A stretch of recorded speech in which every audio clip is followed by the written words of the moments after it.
Hi everyone, this is Travels with an Archaeologist. I'm the archaeologist, now let's get into the travels. In honor of the summer solstice, I'm releasing a video on Avebury and Stonehenge, two historic England sites sitting in the county of Wiltshire. These two English sites are best associated with the summer solstice because they line up perfectly with the rising sun of June 21st, and people have been flocking there for decades. Now, yes, I did say decades. And the fact is that people have found sacredness in witnessing the solstice at these sites for millennia. However, it is only in the past few decades that it's actually been legal to do this. As you probably know, non-Christian religions were banned Europe-wide for almost 2,000 years, and England was no exception to the rule. Now, I'm guessing you've probably only heard of Stonehenge. Well, Avebury is slightly older than Stonehenge, slightly larger, and it's actually free to enter. Avebury is also often connected to Stonehenge in literature and with English heritage sites. You've probably heard a lot about Stonehenge, so how much of it is true? How much of it do we know? How much is just speculation? And most importantly, what makes the solstice so special and why should you witness it? Well, that's what I want to break down in today's video. Both Avebury and Stonehenge are located in Wiltshire. Stonehenge outside the town of Salisbury, and Avebury is a town itself outside the town of Marlborough. Now, they're only about a 40-minute drive apart, and if you're going to see one, it's also worth seeing the other as well. Both have an associated museum, which is well worth a visit, and both have very ancient origins. The exact beginning of these sites is really debated, with hints of them going back perhaps as far as 8500 BCE, but we can say with real certainty that they were begun in the Neolithic. That's the later Stone Age in layman's terms. Now, construction on the Avaberry stone circle proper seems to have begun around 2800 BCE, give or take, which makes this stone circle older than Egypt's pyramids by about 200 to 300 years and puts it firmly in the British Bronze Age. There's more to Avaberry than just the stone circle, however. There's several elements to the site, including West Kennet Avenue, Silbury Hill, and the West Kennet Barrow. And if you look here, you can see this is the primary circle of stones going down, and you can follow West Kennet Avenue, which is a long line of megaliths going this way, roughly, thereabouts, and it goes all the way up to the sanctuary, which is right there. And what we can see here is the West Kennet Barrow, as well as Silbury Hill, right there in the middle. And you can see that this kind of goes oldest to youngest, and there's even a secondary path coming up this way to a bunch of barrows, which, well, they're not there anymore. We know about them through archaeological excavations, but that's about it. Now, the oldest things at Avaberry are the barrow and the sanctuaries. Now, this hill behind me is the Long Barrow. It may not look like much, it might just look like a hill to you, but actually, if you see it in context, you can see that there really is something special about it. So barrows are one of the most interesting things you can find on either one of these sites. They're primarily burial chambers, but they seem to have had a much larger function than just that.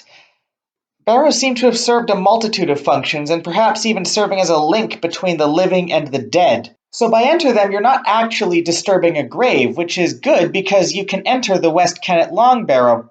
That would have held minimum of 45 bodies, maybe upwards of up to 70, they're really not sure. And the bodies would have been held in some of these chambers off to the side, and the living would have entered through here too. They'd have buried more bodies, they'd have put offerings, perhaps done some worships or some celebrations. And you can see that there are portions of the barrow that are bricked up, and there are bodies behind there. Yeah, it's true. And when we look up, what we see here are some shafts leading out to the light. And while this is mostly a modern shaft, similar structures would have existed in the past.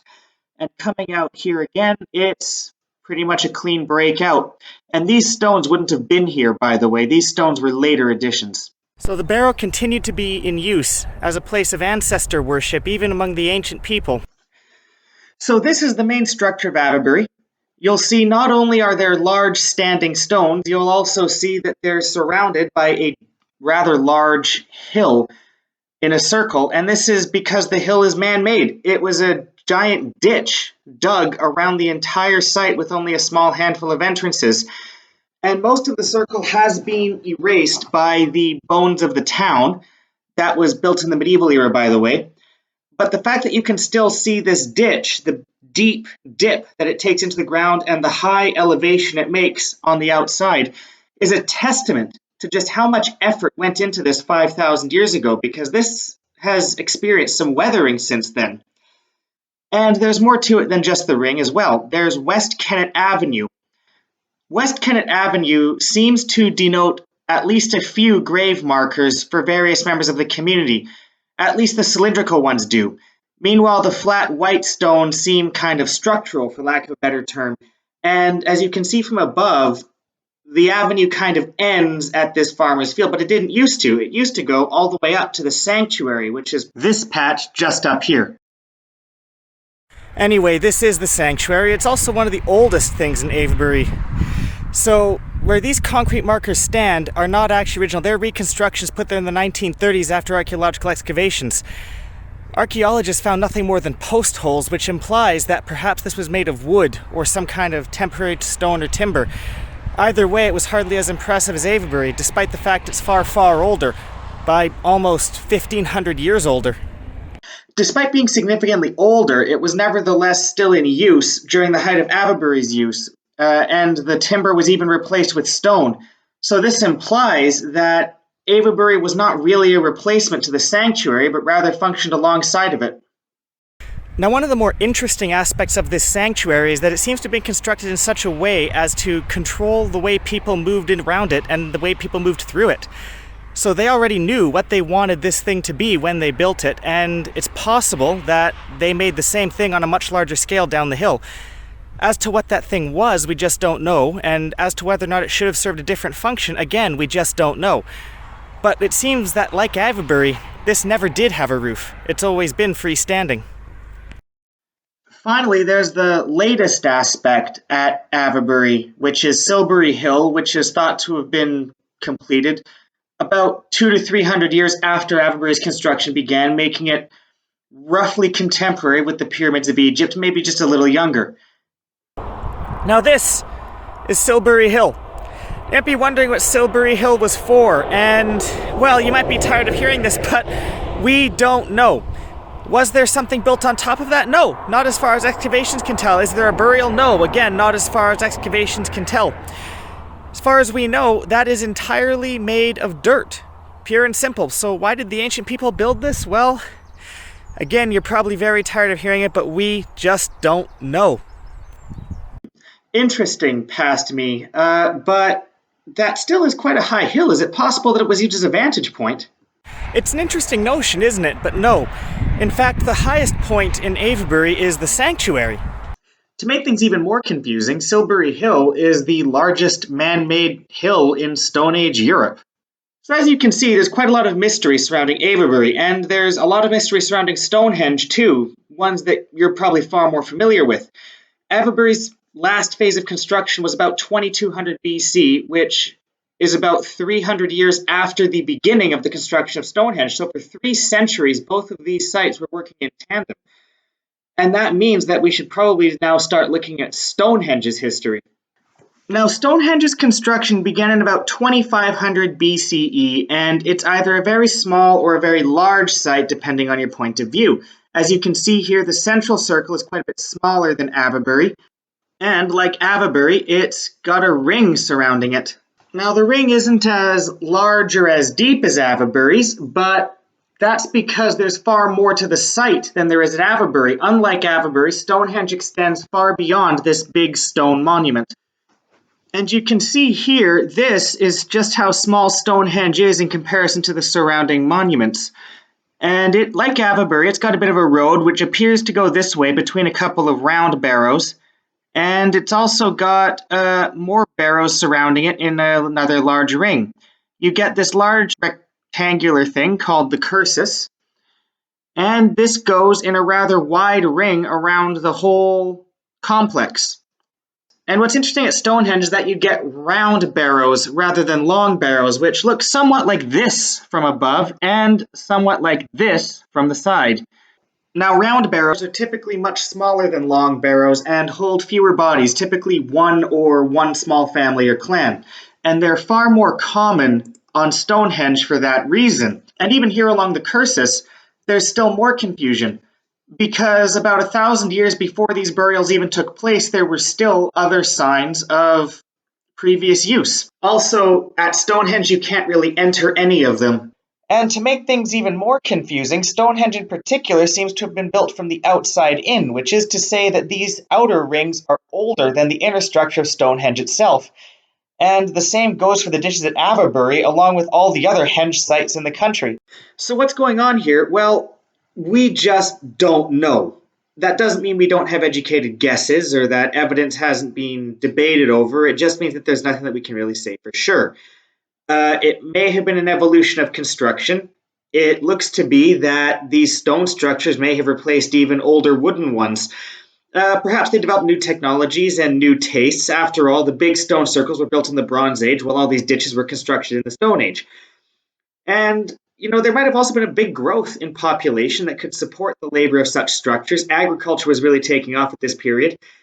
In a sense, there's an awful lot that you can throw at this site to say why and how and who. As to the who, you're probably thinking it's the Druids or the Celtics. And certainly today, the modern Druids, especially on the solstice, still perform their rituals and still view these as very sacred sites.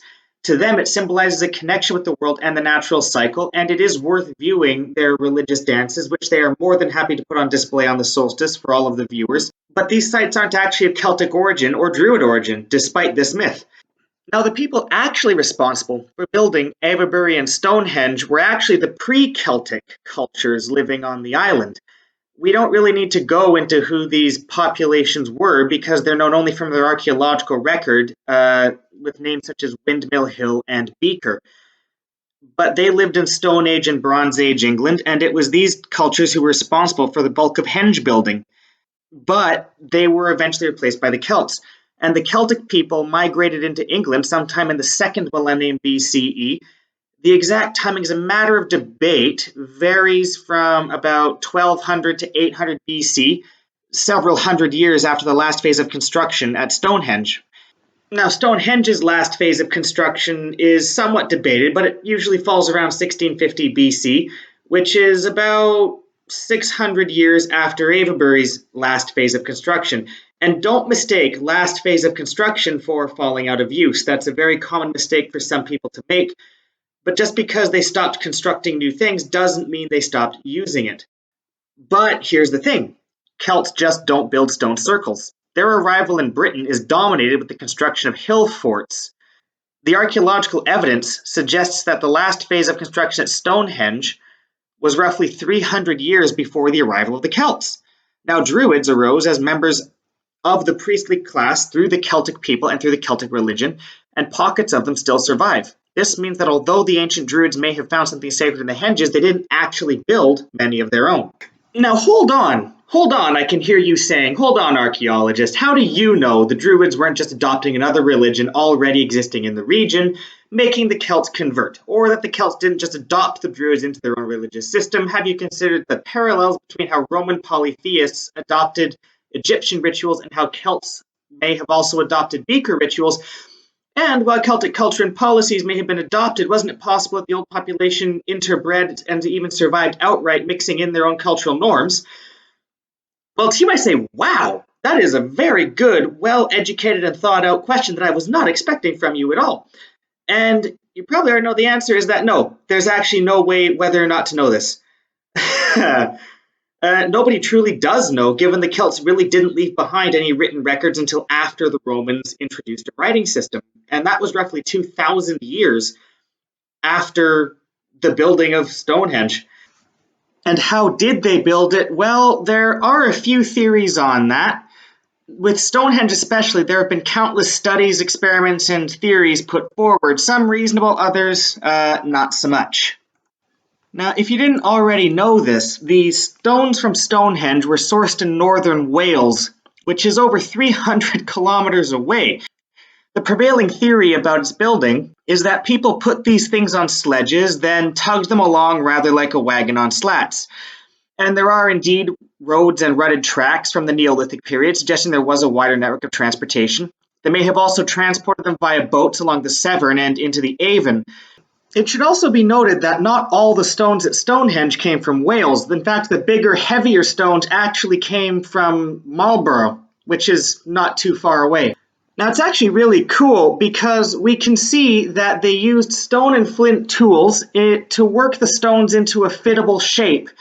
And in order to get the stones erect, they dug a pre-shaped hole with a ramp on one side, and then they used a series of levers and ropes to basically pull it up, or at least that's the prevailing theory states. But again, archaeologist, I can hear you saying, you're avoiding the main question: why were these things built in the first place, and what does the solstice have to do with it? Now, firstly, let's dispel ourselves of the notion that these stone rings, which were constructed over several hundred, if not thousands of years, could only serve one single solitary function, especially in the Stone and Bronze Ages. But even so, it's an unusual alignment with the solstice, implies there was some sort of ritual importance about the solstice and about the placement of the stones. And some theories claim it was used as a calendar to mark the seasons and the beginning of the harvest. Others say there was a religious function, and also put forward have been graves, monuments, political centers, and urban centers. And some have said that all of these were possible, and indeed there is evidence that it was used as all of these. And these henges may have well served as a gathering point for the people of the country, or as a place to live. And was it for one group or for many? You can find evidence for any one of these interpretations, and honestly, there's no reason it couldn't have been a mix of all functions. After all, you need a lot of hours of labor, a lot of political capital, and a lot of time to build these things. So why waste it on serving just one purpose one day a year? Even so, the solstice still holds great importance. Even though the Druids themselves were mostly suppressed by the Romans, it still remained an important religious event for the Romans themselves, and it was only with the introduction of Christianity that the religious functions of the solstice were finally stamped out, and pagans were barred from worshipping at sites which had certainly become sacred, even if they had not started out that way. Annual religious gatherings of Druids and other Celtic pagan religions only began again in the 20th century with the secularization and liberalization of society. And no, we don't have the answers, but we can still be part of this site's continuing history. It adds to the fun of these ceremonies. You can wander around and revel in the mysteries that people left behind. You can wonder about what they must have thought when they built it, what life must have been like, and what the Celts must have thought when they first laid eyes on it. And you can see the immense connections that these people had with nature and the living world around them, the stars, and stare in awe, wondering who did it, why they did it, and what it might have been used for. Isn't that exciting? Hey guys, thanks for making it to the end of the video. As usual, here's my sources for the information I used, and if you would like to see me have some upgraded audio equipment or some upgraded visuals, remember to like and subscribe, and in the meantime, if you do visit Avebury and Stonehenge, I hope you have a good time. The solstice is in 3 days, so have some fun.